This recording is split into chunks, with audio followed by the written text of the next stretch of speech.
तर पक्ष वाढवण्याचा हक्क तर सगळ्यांनाच आहे, मात्र यात आपण भ्रष्टाचारी नेत्यांना सुद्धा आपल्या पक्षात घेतोय का?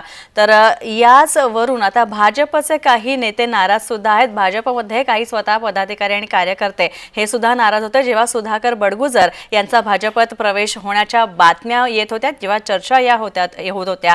आणि या संदर्भात बोलण्यासाठी आमच्या सोबत आहेत मुंबईहून आमचे प्रतिनिधी मनोज दयाळकर, तसंच नाशिकवरून आमचे प्रतिनिधी किरण गोटूर आमच्या सोबत आहेत, तसंच आमच्या सोबत आहेत दिलीप दातीर, माजी सभागृह नेते आहेत दिलीप दातीर नाशिक मनपाचे। तर सगळ्यांचं स्वागत तुमचं। दिलीपजी, तुमचं पण स्वागत।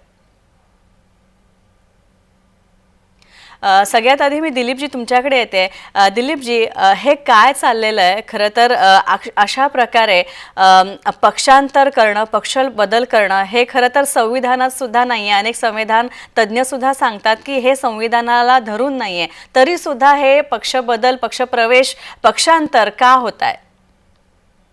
मुळात मॅडम यात असं आहे की पक्षांतर करणं हे जेव्हा तो एखादा नगरसेवक असेल, एखादा लोकप्रतिनिधी असेल, आमदार असेल, त्याच्याकडे कुठलं लोकप्रतिनिधी म्हणून जे काही पद असेल आणि त्याच्या 2/3 कमी जेव्हा जातं तेव्हा ते घटना बाह्य होतं। मात्र एखाद्या पक्षामध्ये जर घुसवट होत असेल तर त्या पक्षाचा संघटनेचा पदाधिकारी तो पक्ष बदल करू शकतो, लोकशाही आहे आणि त्यात वावगा असं काही नाही। मात्र कोण काय बोलतोय, भ्रष्टाचाऱ्यांना घेताय। मुळात सुधाकर भाऊंच्या बाबतीत बोलायचं झालं तर ज्या उबाटामध्ये ते होते त्यांना उबाटाने उमेदवारी दिली, आज ते भाजपमध्ये प्रवेश केल्यानंतर आज उबाटाचे लोक ओरडताय, आज आकांत तांडव करताय की अशा भ्रष्टाचारींना घेताय। मग तुम्ही काय करत होते? तुम्ही उमेदवारी दिली ना। म्हणजे ते असं झालं की आपला तो बाळ आणि लोकांचं ते कार्ट। नक्कीच, मी तुमच्याकडे येते परत दिलीपजी, पण यानंतर मी जाते किरण गोटूर आमचा प्रतिनिधी आमच्या सोबत आहेत। किरण, खरं तर बडगुजर यांच्या या भाजप प्रवेशामुळे खूप मोठा बदल होणार आहे आणि खूप राजकारण नाशिकमधलं बदलणार आहे। काय माहिती आहे या सगळ्या संदर्भात? याचं विश्लेषण कसं कराल? स्नेहा, खरं तर मागच्या अनेक दिवसांपासून बडगुजर हे भाजपमध्ये जातील अशा पद्धतीच्या चर्चा हे नाशिकमध्ये रंगलेले होते आणि सुरुवातीपासूनच नाशिकमधल्या काही भाजप आमदार असतील, पदाधिकारी असतील यांनी विरोध केलेला होता। ठाकरे गटातून हकालपट्टी झाल्यानंतर बडगुजर हे भाजपमध्ये जातील अशा पद्धतीच्या चर्चा होत्या आणि त्यानंतरच हा विरोध जे आहे ते आता चालू झालेला आहे। पण आज एकूणच प्रवेश झालेला आहे। नाशिक पश्चिम मतदारसंघात विशेष करून म्हणजे भाजपची ताकद वाढणार आहे। आगामी महापालिका निवडणुका आहेत, या सगळ्या निवडणुकीच्या अनुषंगाने आजचा जो प्रवेश आहे तो अत्यंत महत्वाचा मानला जातोय। बडगुजर यांच्यासोबत अनेक उद्धव ठाकरेचे गटातील नेते जे आहेत ते आज भाजपमध्ये प्रवेश केल्याचं आपल्याला बघायला मिळालं। आगामी महापालिका निवडणुका आहेत, कुंभमेळा नाशिकमध्ये होतो आणि कुंभमेळ्याच्या आधी महापालिका निवडणुका हे नाशिकमध्ये पार पडणार आहेत।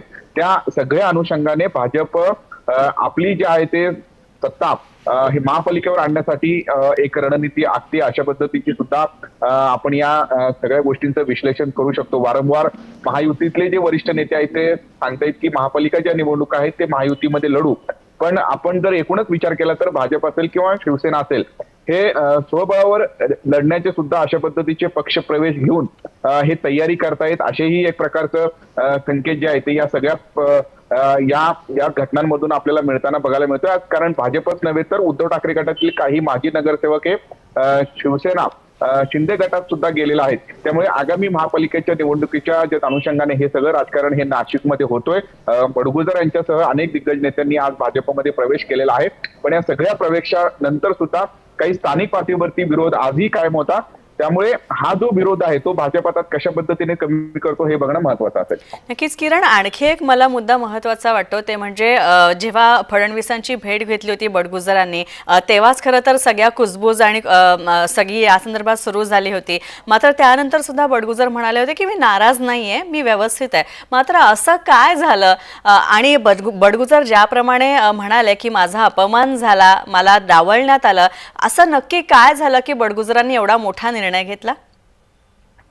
स्नेहा, काही दिवसांपूर्वी मुख्यमंत्री नाशिक दौऱ्यावरती होते. कुंभमेळ्याच्या मीटिंगसाठी ते नाशिकमध्ये आलेले होते आणि त्याच दौऱ्यादरम्यान सुधाकर बडगुजर यांनी जाऊन मुख्यमंत्र्यांची भेट घेतली. पण हे भेट जे आहे ते राजकारण साठी नव्हे किंवा राजकारणाचा कुठलाही मुद्दा या भेटीमध्ये नव्हता.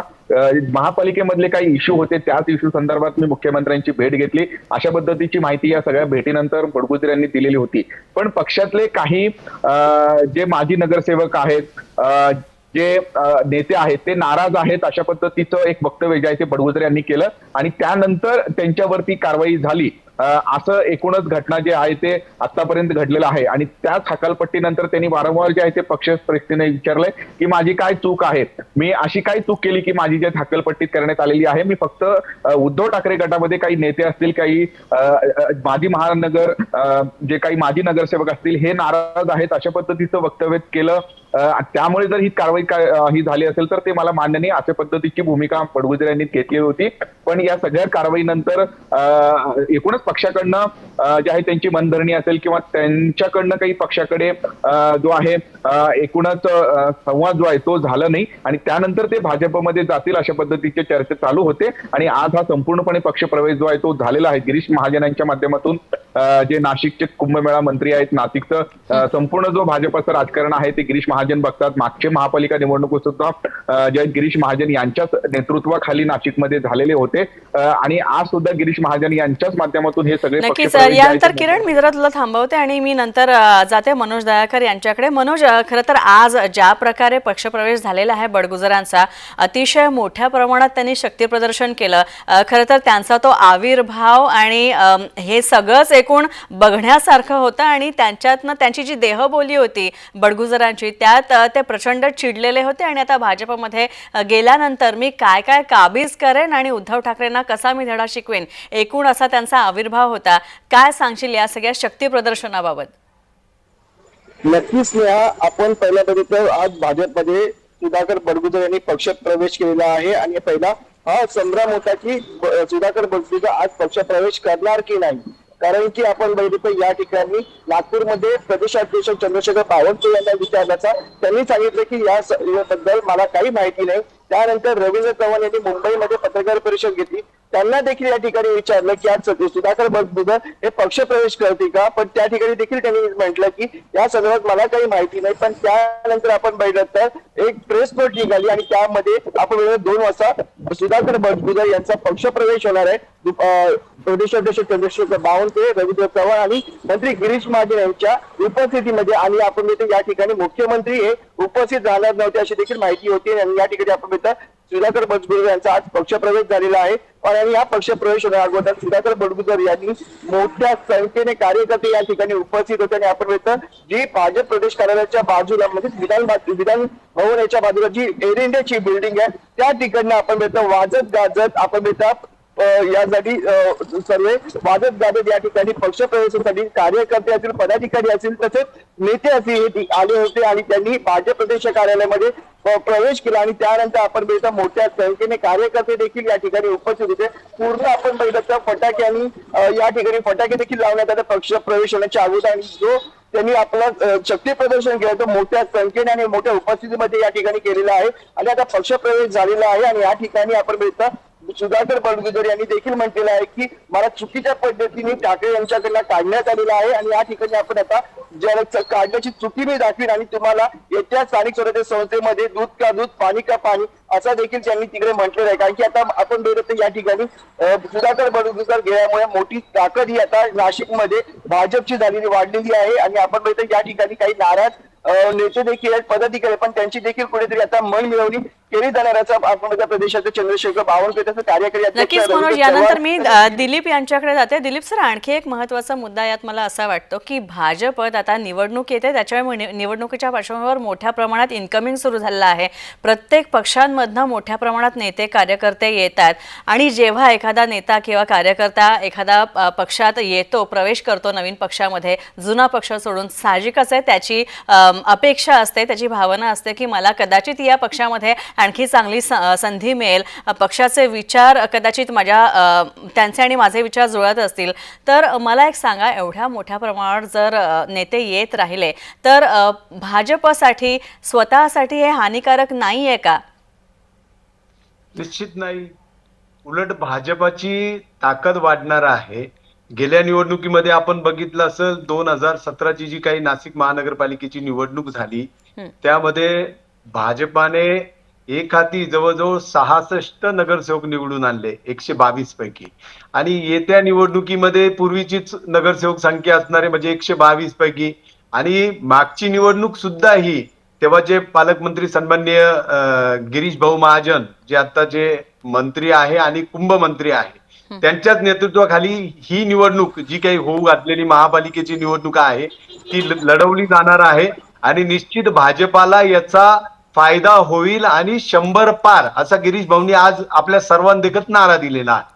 नक्कीच दिलीपजी, आणखी एक महत्त्वाचं बडगुजर यांनी प्रवेश केलेला आहे, मात्र त्यांच्या प्रवेशाला खरं तर भाजपच्या पक्षातनंच खूप मोठा विरोध होता. सीमा हिरे ज्या आमदार आहेत भाजपच्या तिकडच्या नाशिकच्या, त्यांनी सुद्धा विरोध केलेला आहे. त्यांच्याबरोबर इतर अनेक भाजपचे पदाधिकारी आहेत ज्यांना त्यांचा पक्ष प्रवेश खुपलेला आहे, त्यांना पक्षात घेऊ नये असं खरं तर या सगळ्यांचं मत होतं. मात्र असं काय झालं की या सगळ्यांना गप्प बसवण्यात आलं?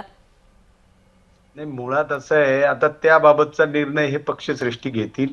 सन्माननीय गिरीश भाऊ असतील, चंद्रशेखर बावनकुळे साहेब असतील, रवींद्रजी चव्हाण साहेब असतील आणि स्वतः मुख्यमंत्री सन्माननीय देवेंद्रजी फडणवीस साहेब असतील. हे निश्चित त्याच्यावरती निर्णय घेतील, त्या पद्धतीने चर्चा करतील. आता सुधाकर भाऊ बडगुजर हे आमच्यासह भाजपमध्ये आलेले आहे आणि आता हा एक परिवारातला विषय आहे आणि त्यामुळे लवकरात लवकर याच्यावरती तोडगा निघाला जाईल. नक्कीच, पण एकंदरीत नाशिकचं राजकारण बघितलं दिलीपजी तर यात असं दिसतं की सीमा हिरे यांचा विरोध स्वाभाविकच होता, कारण सीमा हिरे या मराठा नेत्या आहेत, बडगुजर हे ओबीसी नेते आहेत. ओबीसी मध्ये त्यांचा खूप मोठा रीच आहे बडगुजर यांचा आणि शिवसेना पक्षात ठाकरे गटात असताना त्यांचं जे काम पाहिलं तर त्या सगळ्यावर नजर टाकली तर कदाचित सीमा हिरे यांच्यासाठी बडगुजर यांची भाजपमधली एंट्री कदाचित त्रासदायक ठरू शकते आणि म्हणून कुठेतरी सीमा हिरे विरोध करत होत्या. नाही, तसं नाही. मुळात निवडणुकीमध्ये थोडस सुधाकर भाऊ बडगुजर हे सीमाताईंच्या विरोधात निवडणूक लढले होते आणि त्यामुळे प्रचारामध्ये थोडस होतं, प्रचार करताना थोडंफार टार्गेट केलं जाते एक दुसऱ्याला आणि तो थोडाफार राग असेल. मात्र आज सुधाकर भाऊंच्या भाजपमध्ये येण्याने ताईंची ताकद वाढणारच आहे, एकंदरीत पक्षाची ताकद वाढेल, त्यामुळे त्याबाबतचा निर्णय पक्षश्रेष्ठी घेतील. नक्कीच. यानंतर मी किरण गोटूर यांच्याकडे जाते, आमचे नाशिकचे प्रतिनिधी. किरण, तू आता दिलीपजींचं विश्लेषण ऐकलं, त्यांचं उत्तर ऐकलंस. मला एक सांग की बडगुजर यांच्या भाजपमधल्या एंट्रीमुळे नाशिकमध्ये कशा प्रकारे राजकारण पालटेल? आता जर आपण बघितलं तर अजूनही स्थानिक पातळीवरती बडगुजरांना जो आधी विरोध झालेला होता तो आजही कायम असल्याचं आपल्याला बघायला मिळतंय. फक्त कॅमेरा समोर येऊन कोणी बोलत नाहीये, पण जे विरोध आहे तो अद्यापित कायम आहे. या सगळ्या मुद्द्यावरती काही स्थानिक नेत्यांनी मुंबईमध्ये जाऊन मुख्यमंत्र्यांची भेट घेतलेली होती थेट आणि या सगळ्या पक्ष प्रवेशावरती नाराजी सुद्धा व्यक्त केलेली होती. या सगळ्या घटनांनंतर सुद्धा वरिष्ठ जे नेते आहेत या सगळ्या एंट्रीला म्हणजे या नेत्यांच्या भाजपमध्ये जे इनकमिंगला हे जे अनुकूलता दर्शवली आणि त्यानंतर आजचा जो आहे तो संपूर्णपणे पक्षप्रवेश हे झाल्याचं आपल्याला बघायला मिळतोय. मागच्या अनेक वर्षांपासून जर आपण राजकारण हे नाशिक मधलं बघितलं तर नाशिक पश्चिम मतदारसंघात विशेष करून सीमा हिरे विरोधात बडगुजर अशाच पद्धतीचे राहिलेले आहेत. अनेक आरोप प्रत्यारोप झालेले आहेत. आता ही झालेल्या विधानसभा निवडणुकीमध्ये सुद्धा अनेक आरोप प्रत्यारोप झालेले आहेत. या सगळ्या घटनेनंतर त्यांनी या विरोधाला जे आहे ते सीमा हिरे हे विरोध करताना आपल्याला एकूणच आतापर्यंत बघितलेलं आहे. पण वरिष्ठ नेत्यांनी या सगळ्या ज्या इनकमिंगला हे अनुकूलता दर्शवल्याने आता पक्षप्रवेश जो आहे तो झाल्याचं बघायला मिळालं. नक्कीच. यानंतर मी मनोज दयाकर यांच्याकडे जाते, आमचे प्रतिनिधी मुंबईहून मनोज दयाकर आमच्यासोबत आहेत. मनोज, खरं तर आज हा जो पक्षप्रवेश झाला यानंतर खरं तर बडगुजर यांनी एक वेगळं आव्हान खरं तर उद्धव ठाकरे यांना दिलेलं आहे. आता माझा पक्षप्रवेश झालेला आहे, आता बघाच मी काय करतो ते, आता बघाच मी कसा धडा शिकवतो ते, असा त्यांचा आविर्भाव होता. काय वाटतं या सगळ्याबद्दल? नक्कीच आपण बघितलं ते या ठिकाणी सुधाकर बडगुजर यांचा पक्षप्रवेश झालेला आहे आणि आपण स्थानिक स्वराज्य संस्थांच्या निवडणूक आता काही महिन्यांवरती आहे, कारण की सर्वोच्च न्यायालयाने सांगितलं 4 महिन्याच्या आत स्थानिक स्वराज्य संस्थांच्या निवडणुका घेण्यात याव्या आणि त्यानंतर आता बघितलं सर्व पक्षाला तयारीला लागतात. आणि आपण बघतो या ठिकाणी भाजप मोठ्या संख्येने इनकमिंग होत आहे आणि भाजपची ताकद ही मोठ्या संख्येने वाढत आहे. आणि भाजपचं आता आपण लक्ष दिलं तर एकच आहे की महानगरपालिका देखील काबीज करायची आहे. त्यामध्ये आपण बघतो मुंबई, नाशिक सर्व महानगरपालिका आहे. आता भाजपला आपला झेंडा फडकायचा आणि त्यासाठी आता भाजपमध्ये मोठ्या प्रमाणात इन्कमिंग देखील सुरू आहे. त्यामुळे आपण या ठिकाणी बघितलं तर बडगुजर हे शिवसेनेमध्ये नाराज होते आणि त्यानंतर त्यांनी मुख्यमंत्री देवेंद्र फडणवीस यांची भेट घेतली आणि त्यानंतर आपण बघितलं तर त्यांचा पक्षप्रवेशासाठी आता या ठिकाणी पक्षप्रवेश झालेला आहे. आणि त्यापैकी आपण बघितलं स्थानिक जे पदाधिकारी कार्यकर्ते होते त्यांची कुठेतरी नाराजी होती, पण ती नाराजी कुठेतरी आता डावलून आता या पक्षप्रवेश करण्यात आलेला आहे. आणि आता या पक्षप्रवेशानंतर आता सर्वांची आता या ठिकाणी आपण बघितलं जी नाराजी ती देखील या ठिकाणी दूर केली जाणार आणि सर्वांना एकत्र काम करण्याचा आदेश देखील या ठिकाणी प्रदेशाध्यक्ष चंद्रशेखर बावनकुळे तसेच कार्यकारी अध्यक्ष आपण रवींद्र चव्हाण यांनी दिलेले आहेत. आणि आता यापुढे फक्त एकच मिशन असणार ते म्हणजे स्थानिक स्वराज्य संस्थांच्या निवडणुका. आणि या ठिकाणी आपण बघतो बडगुजर यांनी आव्हान देखील दिलेलं आहे उद्धव ठाकरे यांना, दूध का दूध पाणी का पाणी असं देखील म्हटलेलं आहे. त्यामुळे आताची जी आता आपण बघतो या ठिकाणी नाशिकचे जे मोठ्या संख्येने नगरसेवक निवडून आलेले होते आणि आता 100चा आकडा जो गिरीश महाजन यांनी सांगितलं पार करतो. आणि आता त्या दृष्टीने आता हे सर्व आपण सुधाकर बडगुजर असतील तर जे नाराज हे असेल ते आता एकत्र म्हणून काम करत. त्यामुळे भाजपची आता ताकद वाढणार आहे आणि नंतर स्थानिक स्वराज्य संस्थेमध्ये आपण बघता पुन्हा एकदा भाजपच्या झेंड्यामध्ये विधानसभा असेल त्यानंतर स्थानिक स्वराज्य संस्था. नक्कीच मनोज, तुझं म्हणणं बरोबर आहे. यानंतर मी दिलीपजींकडे जाते. दिलीपजी, खरं तर भाजपची ताकद वाढणार आहे हे नक्की, मात्र एकीकडे ताकद वाढवत असताना जर पक्षांतर्गतच विरोध होत असेल, पक्षाचे जे आधीपासूनचे जे सदस्य आहेत तेच जर नाराज असतील आणि समजा जर त्यांनीच पक्ष सोडायला सुरुवात केली तर भाजप काय करणार? मुळात यात असं काही होणार नाही, कारण पक्षातले सर्व सन्माननीय आमदार असतील, मंत्री असतील, नेते असतील, पदाधिकारी असतील, या सर्वांचा सन्माननीय या राज्याचे मुख्यमंत्री देवेंद्रजी फडणवीस साहेब असतील, प्रदेशाध्यक्ष चंद्रशेखर बावनकुळे साहेब असतील, त्यानंतर प्रभारी अध्यक्ष रवींद्रजी चव्हाण साहेब असतील आणि स्वतः कुंभमेळा मंत्री गिरीशजी महाजन असतील, यांच्यावरती विश्वास आहे. आणि निश्चित ते आपसातलं जे काय आहे, कारण आता सुधाकर भाऊ बडगुजर हे भाजपमध्ये आलेले आहेत आणि हा आता एक परिवारातला विषय झालेला आहे, त्यामुळे ह्या गोष्टी ते थांबवतील. नक्कीच, धन्यवाद. आपण पाहतोय की भाजपमध्ये इन्कमिंग तर मोठ्या पद्धतीने सुरू होत आहे, मात्र आता भाजपमधल्या जे आधीपासून भाजपचे सदस्य आहेत पक्षांतर्गतच विरोध होतोय काही ज्या पक्ष प्रवेश होत आहेत त्याला. मात्र आता या सगळ्याला भाजप कसं काय तोंड देणार? त्यांना ताकीद देण्यात येणार का, तंबी देण्यात येणार का? आणि पुढे असेच जर पक्षप्रवेश होत राहिले, बाहेरचे जर भाजपत येत राहिले, इन्कमिंग भाजपत सुरूच होत राहिलं तर भाजपत मुळात असलेल्या सदस्यांचं काय, ज्यांनी पक्षवाढीसाठी एवढं काम केलं होतं, हाही प्रश्न आहेच. या चर्चेत आपण इथेच थांबतोय. मनोज, धन्यवाद तुमचा. तसंच दिलीप सर, तुमचे सुद्धा खूप खूप आभार या चर्चेत सहभागी झाल्याबद्दल. आणि किरण, तुमचे सुद्धा आभार.